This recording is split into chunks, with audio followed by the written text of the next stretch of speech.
कल्प करी शिव पुरुष को गौरी सुनाया ज्ञान, आशा तृष्णा थिर हुई अमर कच्छ परवान। सुनत ज्ञान अनभय पद बाणी, अंड फूट चेतन भय प्राणी। कोट कोट जन्मों के कर्मा, दमन किए चिन्ह निज धर्मा। ऐसा ज्ञान अगम गौराया, पर जामी चेतन हो आया। चेतन होकर भरा हुंकारा, शिव योगी मन माही संवारा।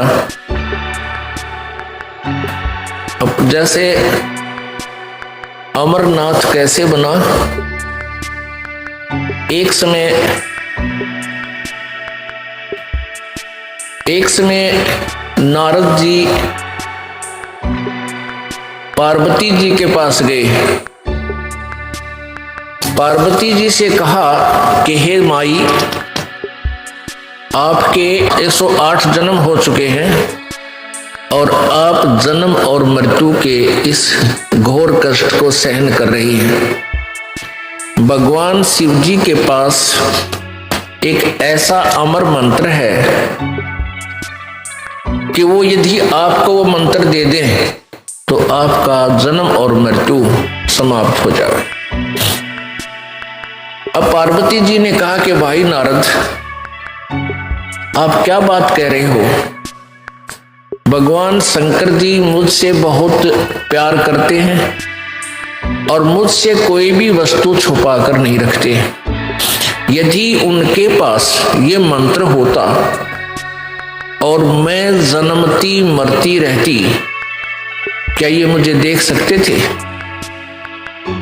भगवान नारद जी ने कहा कि माता, आपके विश्वास के लिए भगवान शिव जी जो गले में 108 जो सिर डाल रखे ना, खप्पर खोपड़ी,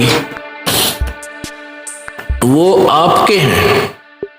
आपसे इतना प्यार करता है ये, आपकी मृत्यु के बाद भी आपकी इस निशानी को वो साथ रखता है।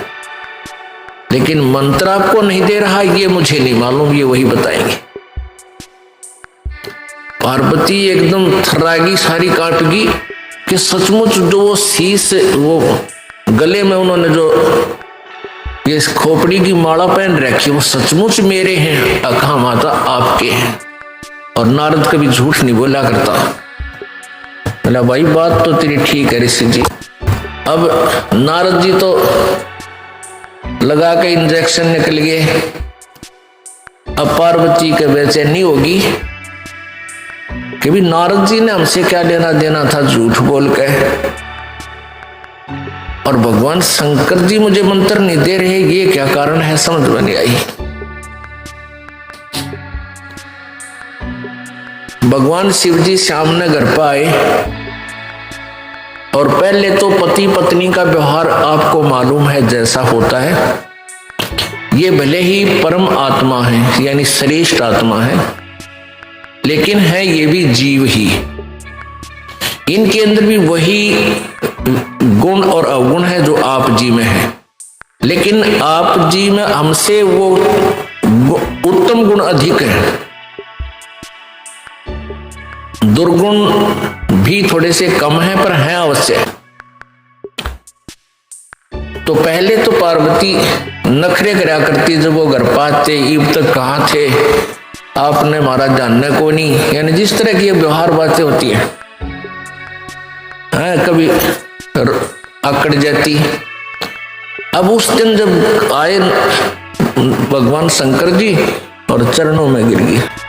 अब जब भगवान शंकर जी आए, आते ही चरणों में लौट गई, चरण पकड़कर रोने लगी। तो शंकर भगवान ने सोचा, आज यह उल्टी गंगा कैसे चढ़गी, कमाल हो गया भाई, आज ये मेरे चरणों को कैसे पकड़ रही है। तो उसने सोचा किसी ने कुछ 19-21 कह तो नहीं दिया किसी यहाँ के देवता ने। तो पूछा क्या कारण है, किसने कुछ कहा है तो मुझे बताओ। अब वो रोती रोती कह रही है कि भगवान, अवश्य मुझ दासी से कोई भूल बनी है, मैं अवश्य मुझ में कोई त्रुटि रही होगी। आपने मुझसे एक अनमोल वस्तु छुपा रखी है। अब शंकर भगवान तो सोच भी नहीं सकते थे कि इसकी बुद्धि वहां तक पहुंचेगी। ये तो गहने और जेवरात तक उलझी थी बताई, आभूषणों की डिमांड किया करती थी। और आज ये क्या, तो उसने सोचा कोई पहरे देख ली होगी बढ़िया आभूषण, तो उसने सोचा या कोई और डिमांड करती होगी। तो पार्वती ने कहा आपने मुझसे कोई अनमोल वस्तु छुपा रखी है। हे भगवान, ये आपके गले में ये मेरे ही शीश हैं क्या? अब शंकर भगवान बोला कि कौन आया था आज अपने, मैंने साची बता। तो पार्वती बोली नारद जी आए थे। तो जान के भगवान शंकर ला गया पतंगा, कर गया काम, आज ये घर में लड़ाई करवा गए। और वह जो ज्ञान है, जो मंत्र है, वो भी कह गया होगा, अवश्य बताया गया होगा। और वो मैं बता नहीं सकूंगा जब तक इसके हृदय में सीध नहीं होगी, सच्चाई नहीं होगी। फिर भी पूछा कि और क्या बात है बताइए। कहने लगा कि भगवान आपने मुझसे एक अनमोल मंत्र छुपा रखा है। मैं जन्मती हूं मरती हूं, आप मुझसे कितना प्यार करते हो, आप दुखी नहीं हुए होगे। भगवान शंकर बोला आज ये तेरी बुद्धि की बात हो जा। ये किसने ज्ञान दिया तेरे ते कि नारद मुनि जी आए थे और आज मुझे काफी देर तक सत्संग के माध्यम से ये ज्ञान सुनाया। हे प्रभु, मैं तो बालक हूँ, आपके चरणों की दासी हूँ, भोली भाली हूँ, मुझसे कोई त्रुटि रही तो माफ करो प्रभु, मुझे वो मोक्ष मार्ग बता दो। अब शंकर भगवान बोला सुन ले पार्वती, जहां तक आपका प्रश्न है कि क्या मुझे दुख नहीं हुआ होगा जब तू जन्मती और मरती थी, मैं बहुत दुखी होता था। ये जितने भी शर हैं तेरे, ये शीश है, ये खोपड़ी है, ये तेरी ही है। और तू मरती थी, मुझे असीम पीड़ा होती थी, और तेरी याद रखने के लिए वो खोपड़ी में अपने गले में डाल लेता था, सीने के लगा कर रखता था, लेकिन मैं मंत्र तुझे नहीं दे सका। पार्वती ने कहा प्रभु क्या कारण रहा? कि कारण ये रहा कि जब तक ये ऐसा अनमोल मंत्र है, ये वैसे नहीं बताया जा सकता। अति अधीन दीन हो प्राणी, तब ये कहना अकथ कहानी। जैसे सीप समुद्र में होती है, एक सीप, जैसे शंख होते हैं ना, शंख ऐसी होती है चपटी सी, और उसमें मोती बनता है, एक जीव होता है, उस जीव के ऊपर कवर होता है ये शंख। तो आम देखे होंगे आपने, इससे मिलती जुलती लेकिन आकार दूसरा होता है, चपटा सा होता है। वो सीप जो होती है वो समुद्र में रहती है, खारे समुद्र को ग्रहण नहीं करती। जब उसके अंदर उसकी इच्छा होती है मोती बनाने की सीप के अंदर, तो समुद्र के ऊपरी सतह पर आती है, उसमें मुंह खोल लेती है ऊपर, और ऊपर से जब आसमान से वर्षा हो रही होती है, उसमें से एक बूंद वर्षा की ग्रहण करके मुंह बंद कर लेती है, और फिर उसमें वो मोती बन जाता है। और सीप का मुंह खुला ना हो, सीप का मुंह बंद हो, और वो ऊपरी सतह पर हो, चाहे पूरा सावन बरस जा, कितना ही वर्षा हो ले, वो उसमें मोती नहीं बन सकते, क्योंकि वो वस्तु अंदर नहीं जा सकी। तो भगवान शिव जी ने कहा कि अभी तक तेरे अंतःकरण में डिमांड नहीं थी इस मंत्र के पाने की।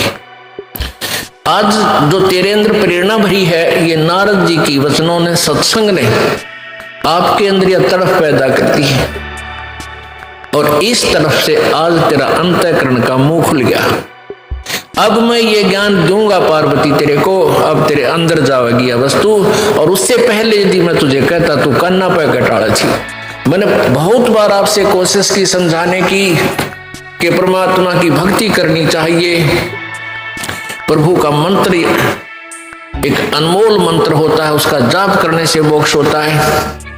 आप टाल जाती थी, आप कह देती थी मुझे भगवान मिला हुआ है, मुझे किसी की भक्ति की आवश्यकता नहीं है, मैं और किस भगवान की पूजा करूं। आप जो मेरे पति और 3 लोक के मालिक, दोनों भगवान।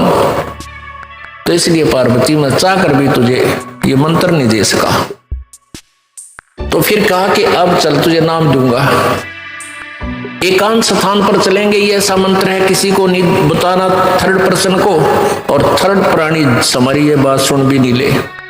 क्योंकि इस मंत्र को यदि कोई सुन लेगा, उसका जाप कर लेगा, उसमें बहुत सी सिद्धियां आ जाती हैं। और वो सिद्धियां पाकर फिर अपना ही शत्रु बन जाएगा हमका, भगवान शंकर कह रहे थे। इसलिए इसको ऐसे स्थान पर तुझे बताऊंगा कि कोई दूसरा ना सुन सके। जहां पर ये अमरनाथ बना हुआ है, वहां जाकर के भगवान शंकर जी ने एक सूखा वृक्ष देखा।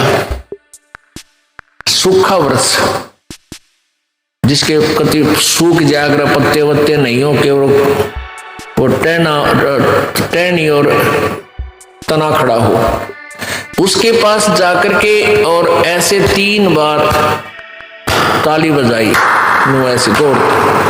इतनी जबरदस्त आवाज हुई कि आसपास के कोई पक्षी भी था भूल भटक के वहां पर सब उड़ गए, जीव जंतु दूर भाग गए। और वहां इसलिए बैठे थे, आसन लगाया था कि यहां कोई प्राणी भी आकर, कोई पक्षी बैठ भी जाओगा मेरी नजर पड़ जाएगी, और जहां पत्ते होंगे मैं नहीं देख सकूंगा। उसमें क्या था कि उसकी एक खोगर, एक बिल था उस वृक्ष के तने में, और उसमें तोते, मादा तोती ने अंडा दे रखा था। मादा तोते ने अंडे दे रखे थे। तो जो स्वस्थ अंडे थे वो तो भगवान शिव जी की ताली से और उनके वचन की कल्पना से कि यहाँ कोई अंडे भी हों वो भी स्वस्थ हो जाए और पक्षी बनकर चले जाएं। ऐसा ही हो गया। उसमें एक अस्वस्थ अंडा था, वो नहीं स्वस्थ हो पाया उस भगवान की तारी से और उस कल्पना मात्र से। तो फिर भगवान शिव जी ने पार्वती से कथा सुनानी चाहिए, क्योंकि ये भगवान भी किसी और परमात्मा के विषय में जानकारी देना चाहते हैं और देते हैं। इनको भी पता है कि कोई और शक्ति है, लेकिन कंप्लीट ज्ञान इनको नहीं है। जैसा भी उनके ज्ञान था, लेकिन ये परमात्मा है, श्रेष्ठ आत्माएं हैं, पिछले जन्म के पुण्यकर्मी प्राणी हैं, तभी तो 3 लोक के ये प्रधान बने हुए हैं। अब जैसा शिव जी भगवान ने ज्ञान है वो पार्वती को बताना शुरू किया। क्या बताया कि नीचे मूल कमल है, मूल कमल में गणेश जी का वासा है, इसका ये मंत्र है। उसके ऊपर स्वाद कमल है, उसका ये मंत्र है। सावित्री और ब्रह्मा जी का वास है। और नाभि कमल में विष्णु और लक्ष्मी जी का वास है, इसका ये मंत्र है। ये ऐसे ऐसे जाप करो। और हृदय कमल में शिव जी का जाप, शिव जी का कमल है और इसका ये जाप है। और कंठ कमल में दुर्गा का ये मंत्र है, इसका ये जाप करो। ऐसे ऐसे चलते रहो, ऐसा दिखाई देगा, फिर आगे चल के ऐसा होगा, आगे जब उसमें पहुंचोगे वहां ऐसा होगा, उसका इतने कलर हैं, उसका ऐसा कलर है, उस कमल का उसके इतनी पंखड़ी हैं। अब पुण्यात्मा, यहाँ एक शंका आपके मन में आओगी कि शंकर भगवान और किसी शिव जी का कमल बता रहा है। यही ज्ञान बहुत देर से समझ में आओगा। अभी आप इतना ही सुनते रहो जैसा काम चलाओ सा, क्योंकि ये जो कमलों में रिफ्लेक्शन है ये इस काल भगवान का है, जो ये ब्रह्मा विष्णु शिव रूप में रहता है। इसलिए ये खुद कह रहा है कि इसमें शिव भगवान का कमल है हृदय कमल, और कंठ कमल में ये दुर्गा है। तो ऐसे भगवान शिव जी बता रहे हैं, मंत्र भी बता रहे हैं। ये प्राथमिक मंत्र है। जिस भी संत या महंत भगत को यथार्थ ज्ञान प्राप्त हुआ है तो इस मंत्र से प्रारंभ हुआ है सभी का। ये मंत्र अवश्य जाप करने पड़े हैं। ये प्राथमिक मंत्र है और ये यहाँ का इनका फाइनल मंत्र है ब्रह्मा विष्णु महेश तक का।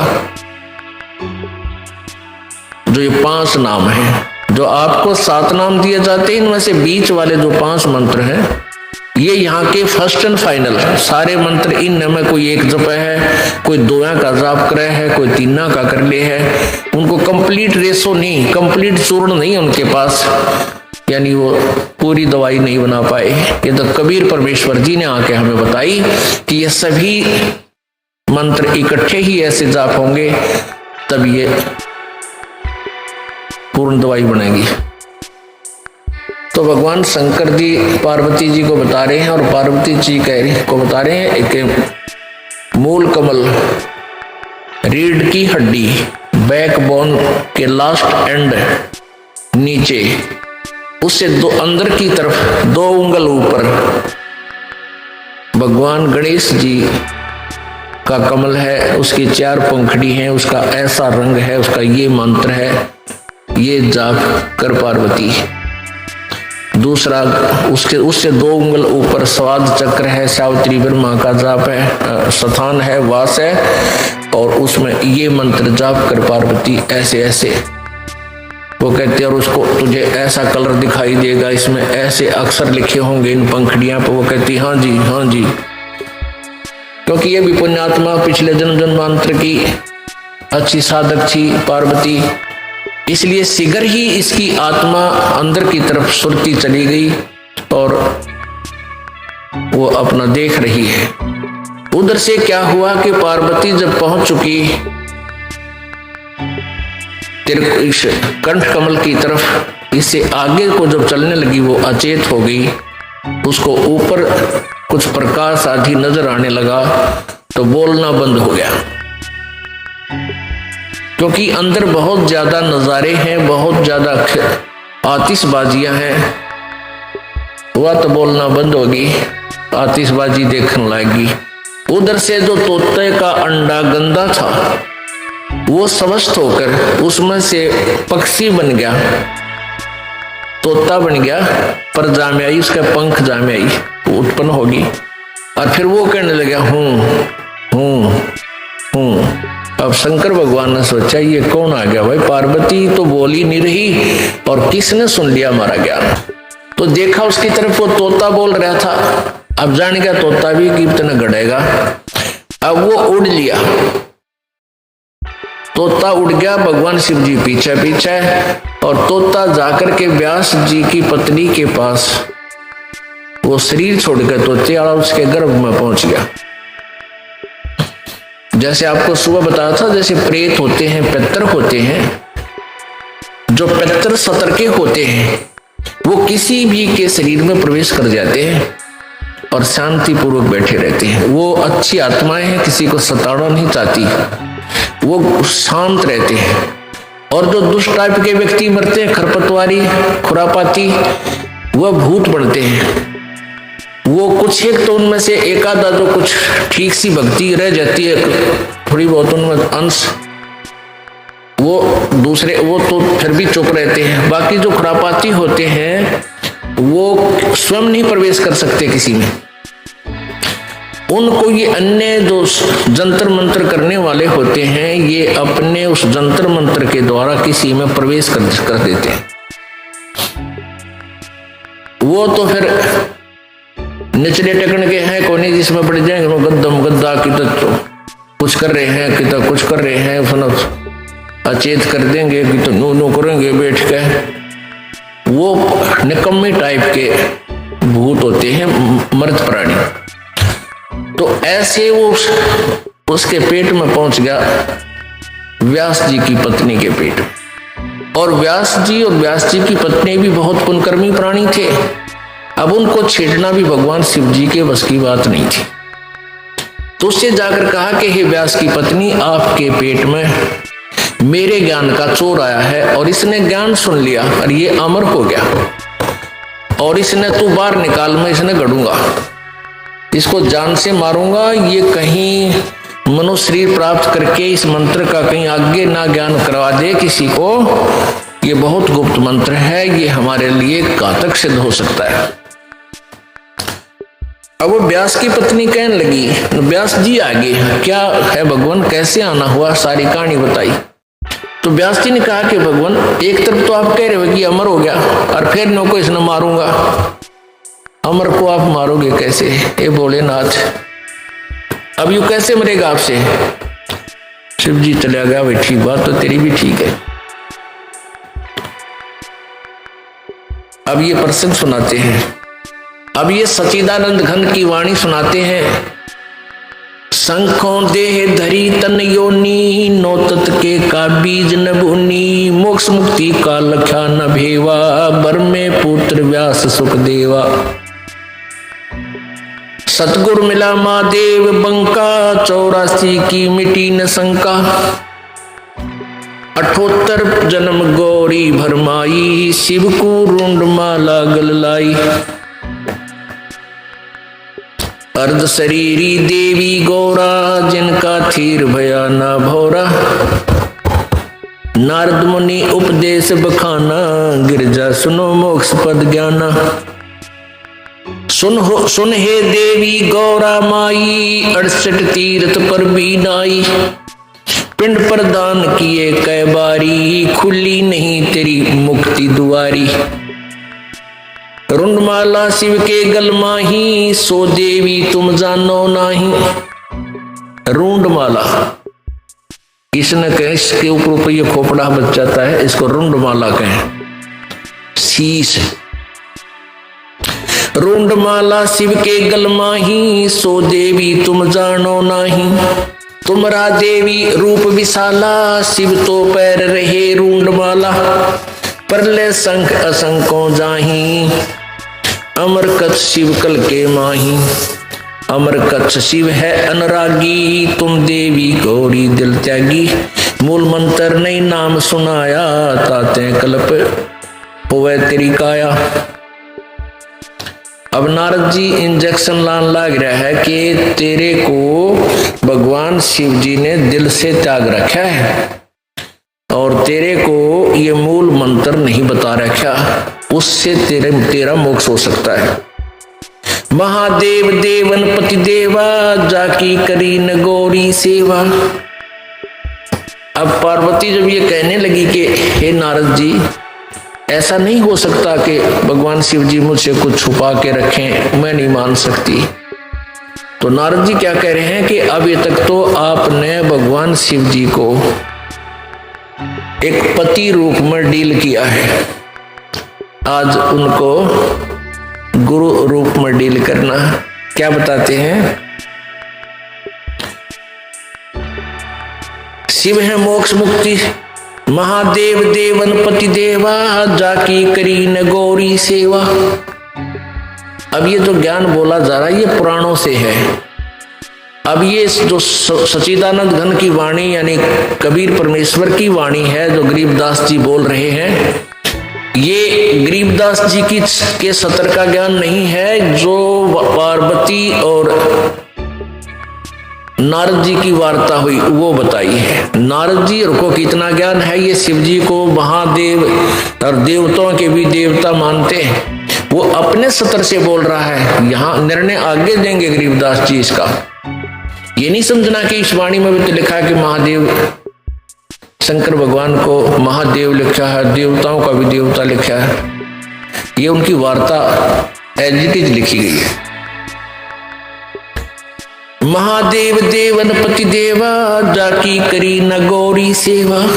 कर बंधन कर शीस नमावो, तन मन अर्पो शीस चढ़ावो। कि तूने ये अनमोल मंत्र लेना है। अब आपने उनकी सेवा एक गुरु रूप में नहीं की, अब तक पति रूप में डांट मारी है।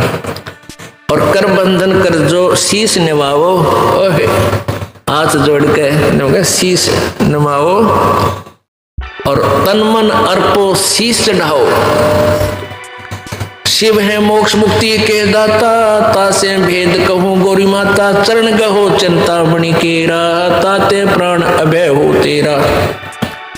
कमल रूप देवी दिल कीना, नारद मुनि उपदेसी चीना। जद आए शिव मंगल अवधूता, देवी चरण लिए सतरूपा। कमल रूप देवी दिल कीना, कमल जैसा कोमल और निर्मल दिल देवी ने यानी पार्वती ने किया।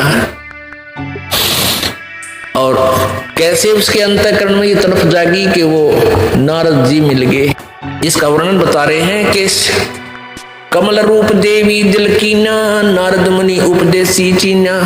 जद आए शिव मंगल अवधूता, देवी चरण लिए सतरूपा। जब भगवान शिव जी घर पाए तो पार्वती ने सच्चे दिल से सतरूपा उनके चरण पकड़े। चरण पकड़ बोलत रोवत है बाला, चरण पकड़ रोवत है बाला। मेरे शीश की ये रूंड माला, कि आपने मेरे सिर आपके गले में माला बना रखी। मोसे भक्ति दुराई देवा, मैं जानी नहीं तुम्हारी सेवा। आपने मेरे से भक्ति छुपा रखी है और आप किस तरह प्रसन्न हो गए ये ज्ञान मुझे नहीं था। चरण पकड़ रोवत है बाला, मोरे शीश किए रुंड माला। मोसे भक्ति दुराई देवा, मैं जानी नहीं तुम्हारी सेवा। मोसे भक्त दुराई स्वामी, हमसे भेद कहो निजधामी। मैं अबला हूँ बालक भोरी, पार निभाओ हमारी डोरी। मैं बाला हूँ, मैं अबला हूँ बाला भोरी। मैं एक बालक हूँ आपके सामने, भोली भाली हूँ, अबला हूँ यानी निर्बल हूँ, और मेरी डोली पार निभाओ, मुझे मोक्ष मार्ग बताओ। पूर्व जन्म की कथा सुनाओ, मूल मंत्र हम शिव गो रहो। मूल मंत्र महबूब का ई सुनाओ मोही। देखो निर्णय आ रहा है कि मूल मंत्र महबूब का, उस परम प्यारे परमात्मा सत्य पुरुष का वो मूल मंत्र मुझे हे भगवान सुनाओ, और जुगन जुगन का पातक कटे छूटते दिल द्रोह। मूल मंत्र महबूब का ई सुनाओ मोही, जुगन जुगन पातक कटे छुटत है दिल द्रोही। भूल रही भव सागर हम ही, मोक्ष मुक्ति के दाता तुम ही। शीश पकड़ सुन देवी बाता, को उपदेसी मिला विधाता। अब ये तो नहीं ज्ञान तुम्हारा, हम सुभेद कहो परवारा। गिरजा कह सुनो शिव स्वामी, तारण तरण आद घन नामी। नारद मुनि उपदेश संबोधम, दीना ज्ञान ध्यान प्रमोदम। शिव समर्थ बोले हैं जब ही, गौरी ज्ञान सुनाया तभी। अब भगवान जब वो पार्वती जी भगवान शिव के चरणों में लेटी हुई थी, उसका सिर पकड़ के बैठाया कि बैठ, ये तेरे सत्र का ज्ञान नहीं नो बता, आज कौन मिला ऐसा भगवान आत्मा जो तेरे अंदर यह प्रेरणा पैदा कर गया मालिक पाने वाली, जो मैं युगों से नहीं कर सका। तो क्या बताती है, क्या कहते हैं भगवान शिव?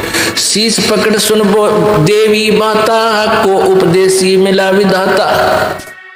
कि ऐसा कौन भगवान मिल गया, विधाता मिल गया, तेरा मन न फेर गया, तू तो क्यों भी ना सुन की थी मेरी बाता ने। शीश पकड़ सुन देवी बाता, को उपदेशी मिला विधाता। ये तो नाही ज्ञान तुम्हारा, मोसे भेद कहो परवारा। कि तेरी बुद्धि का ज्ञान कोई नहीं जो आज तू बोल रही है। गिरजा कहे सुनो शिव स्वामी, तारण तरण आद घर नामी। अब वो गिरजा बताती है कि कौन मिला। नारद मुनि उपदेश समोदम, दीना ज्ञान ध्यान प्रमोदम। कि नारद जी मिले थे। तो भगवान शिव जी कहे बुलाओ नारद जी का, आज तेरी बुद्धि तो पलट गई ना, कद्दे भी ना सुना सीन बाता ने। शिव शिव समर्थ बोलत है जबी, गौरी ज्ञान सुनाया तभी। कोट कल्प पर ले जुग बीती, ज्ञान दान सभी परचीती। तुमरा मन नारद मुनि फेरा, सुनो ज्ञान तुम गौरी मेरा। बनखंड चलो गौरी दीवानी, पंछी सुने न हमारी बानी। के बनखंड में चलो, को पक्षी भी हमारी बात ना सुन सके। जब शिव कर से लाई तारी, उड़ गए पंछी नर और नारी। जहां एक सूख्या तरवर ताक्या, शिव को आसन तावा रखा। जहां सूखा एक तरवर ताक्या, ताक्या कर ताकना अर्थ होता है बहुत चोर नजर से देखना। तकना कहते इसने तू तकना नहीं चाहिए, देखना जरूर चाहिए। जैसे कहते हैं मैं तू ऐसे इधर किसी घर की तरफ तके था। तकना एक चोर नीति नजर से और देखना एक स्वाभाविक नीति से। तो ऐसे चोर नजर से ताक्या देखा कि कौन सा स्थान हमें ठीक सूटेबल रहेगा, जहां कोई पक्षी भी ना आ जाए। जहां एक सूखा तरवरता क्या, शिव को आसन तावा रखा। जहां एक गंध अंड तिस माही, तिस जानत है समर्थ साईं। उसके अंदर एक गंदा अंडा पड़ा था, उस खोखर में, उस वृक्ष की खोगड़ में। जुग असंख्य कल्प भर माया, पूर्व जन्म कोई पिछला आया। अब तुम सुनो गौरी मेरा ज्ञाना,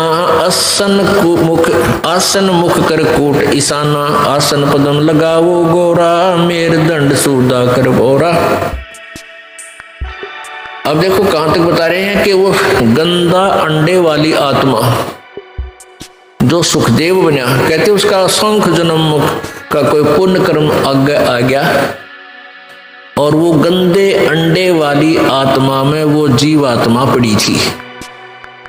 अब ऐसा संस्कार होता है जैसे कई जीवात्मा गर्भ में मर जाते हैं मां के पेट में, उनका ऐसा संस्कार था, वहां ही मरना था।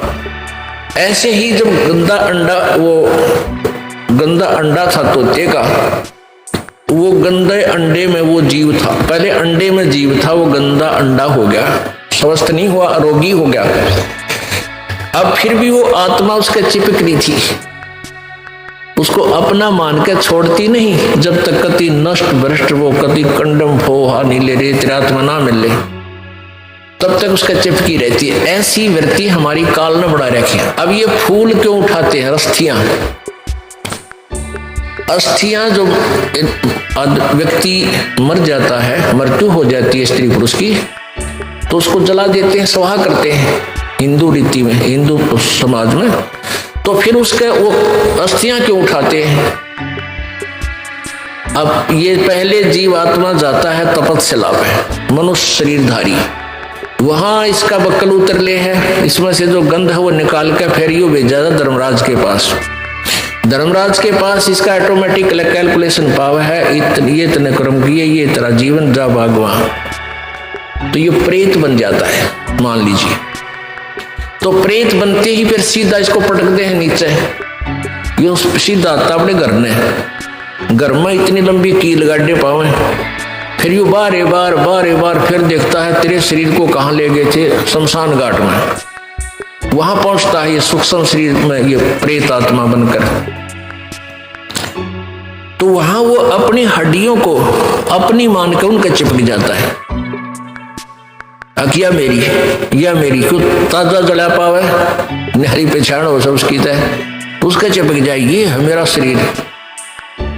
अब ये क्या करते हैं जंतर मंत्र करने वाले, ये सेवड़े शावड़े नालायक, ये उन अस्थियां उठा लावे, उन अस्थियां को चिपका हुआ आवे क्यों मेरी है, फिर उसका करके जंतर मंत्र और फिर उसको किसी और में प्रवेश कर देते हैं। वह बिरान मट्टी उसकी भी और अगले की भी शुरू हो जाती है।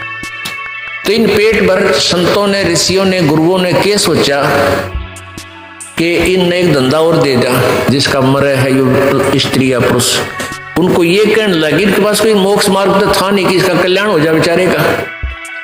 तो वो यूं कहने लगे तुम इन सारी राख न डाल के और गंगा में बहा दो।